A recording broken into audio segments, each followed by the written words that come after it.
Somebody in my YouTube comments told me that they had come to me looking for good strategy and good counters. And recently, I've been talking a lot about nerfs and overpowered heroes. Really, kind of just was a good kick in the butt to kind of get me back to the roots of what are some good counters, while not only complaining about balance. So, what are some counters to Gideon and Grux?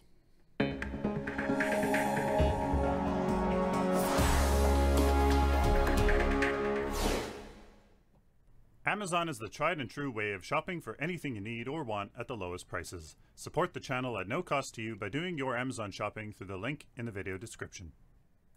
The first card that we are going to start off with is Coursing Zephyr. Not really the strongest counter, but what you can do, use this card as soon as you see Gideon or Grux around to get away, just for 1.5 seconds. 30% move speed, basic armor to work for that Grux try to mitigate that damage. It is an option. One great counter for sure is Unbroken Spirit. The health will work for Grux and Gideon, but especially that ability armor really goes a long way for Gideon. All of that insane damage, and Grux, it will work on his smash and grab as well. But that reactive regeneration, giving yourself max health on crowd control for Gideon's ultimate and Grux's 2 stuns will be very effective. One great card here is Astral Leap. Teleport away as soon as you see them close to you, or just to outmaneuver them. Absolutely something you should consider, especially on heroes that don't have mobility. Astral Leap, get the hell away. Or if you have your own kind of insta-kill thing, if you're maybe a Grux going into, I don't know, you can use this to just get the hell away. Here is a fantastic card to mitigate Gideon. Just tap this for the next 6 seconds. As soon as you're maybe wanting to trade with a Gideon, boom, 85% reduced ability damage. Basically, he does nothing. Yes, it does go far into vitality, but somebody like a Shinbi really can use this power and health, exactly what she needs. Somebody like Countess, if you are using an intellect deck, this is a fantastic card. This one's a bit of a stretch, but if you are a Wraith or a Bellica going for a static trap, it definitely can. That is definitely viable. You can use this, put this down in between you and Grux, and that gives you a nice, 1.75 second route that enables you to get away. A little bit different, but if you are using it on some of those more, those heroes that this synergizes well with, great card. Wetware Virus, really I've only seen this on supports just to help them with that mana regen and that ability armor. Going to work very well with Gideon, but the active can definitely help you against Grux. Reduce that enemy hero's attack speed, may make him swing even less, and that basic damage by 50. Remember, that gets multiplied through his double pain and through the death crawler. So you know what? That 50 turns out to be a lot of reduced damage. A absolute standard back before version 42 was Stasis Gem or Stasis Rune. Now, stasis yourself for 2.5 seconds. You see Gideon wanting to trade, boop. As soon as you see that Cosmic Rift into the Void Breach, boop, 2.5 seconds, he'll waste those abilities. Maybe he's even not paying attention and does his teleport into his ult. Hey, you are stasis. Grux in particular, as soon as you see that Warlord's Challenge, you know exactly what he wants to do. Wait for that pull maybe, or probably not. Hit it right away. He'll waste his pull, but he may just wait around to give you a good chop once you're done. If you are a caster wanting to counter, say, a Gideon or even a Grux, it does silence them and prevent them from using abilities. Sleeper Agent is a card for you. 3-second silence basically makes both of those heroes unable to kind of use their ability to do their thing, and they just kind of sit there useless. Grux, Deathcrawler is still going to proc from his basics, so you still have to deal with that, but at least he can't do the insta-death, Warlord's Challenge, smash and grab, double pain. At least he can't do that. And Gideon, he's basically useless for 3 seconds. Crippling Glare, is a great support card for a couple reasons. Basic armor, again, helps them with that help with their tankiness, but this active reduce target enemy move speed by 80% and it fades over 4 seconds. Grux coming at you? No way, Jose. Bit of a stretch, but as a support, or even a caster if you want to go, you know, it still has power and mana regen. Stasis yourself and all nearby heroes for 2.5 seconds. Get this, you know the Grux is just waiting to get a fantastic smash and grab, you know, to grab 3, 4, 5 people into an insta kill. Well, nope. Boom. There is Domain of Stillness, so that he, you know, just has to wait. Or, you know, if you do it at the inappropriate time, that just gives him the perfect opportunity to line up a smash and grab. It is a dual-edged sword, but if you can use it properly, great option.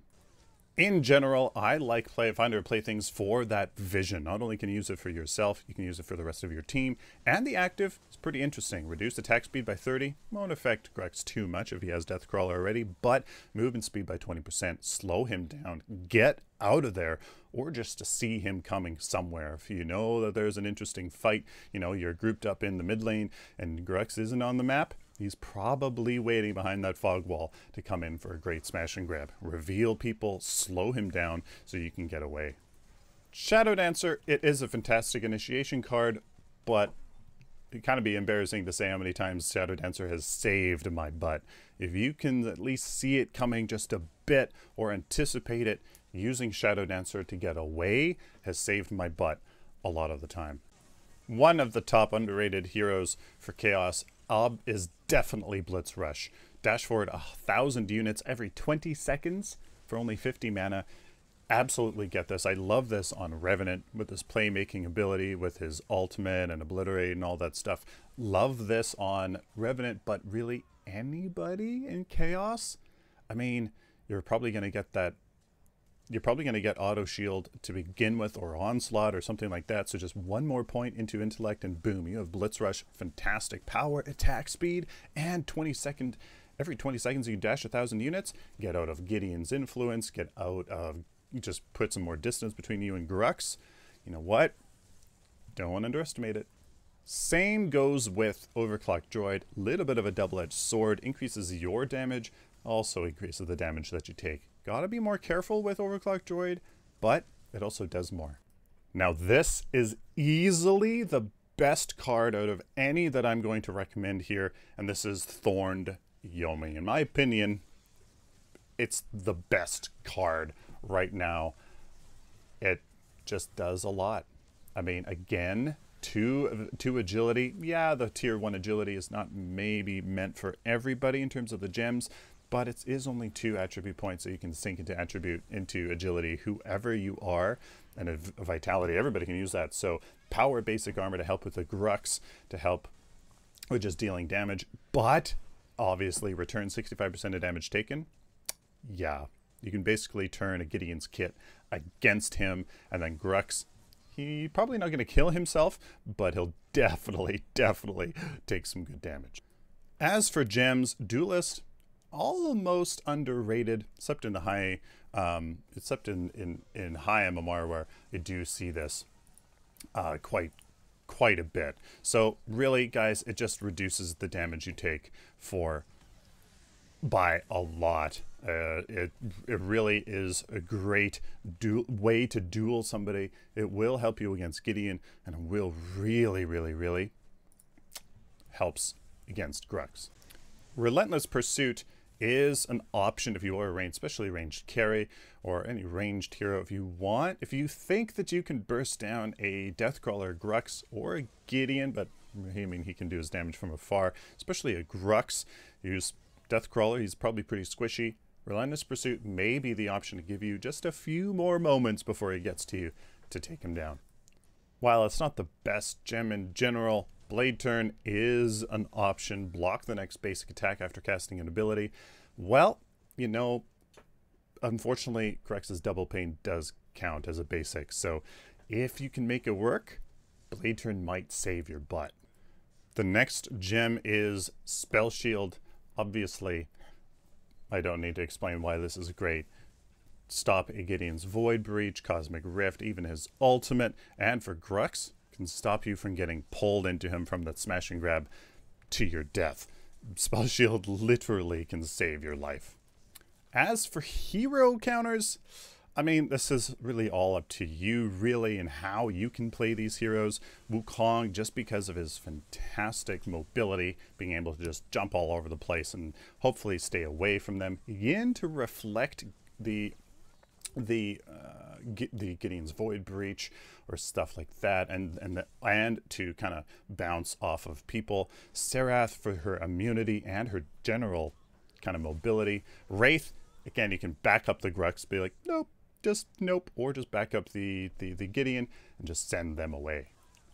The Fae may be an option. Does have a lot of control with her harvest, with her Bramble Patch to slow down a Grux, to use her ultimate, keep him away, or just to harass the Gideon out of lane. May be a slight option, but I mean, all heroes kind of have their own way of dealing with these two heroes.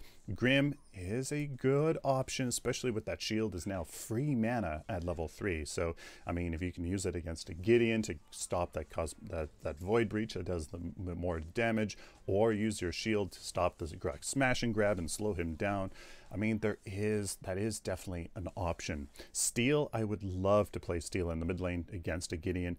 It's hilarious to see, you know, casters basically deal nothing to Steel. It's really hilarious. As long as you just upgrade that ablative armor, it's hilarious to watch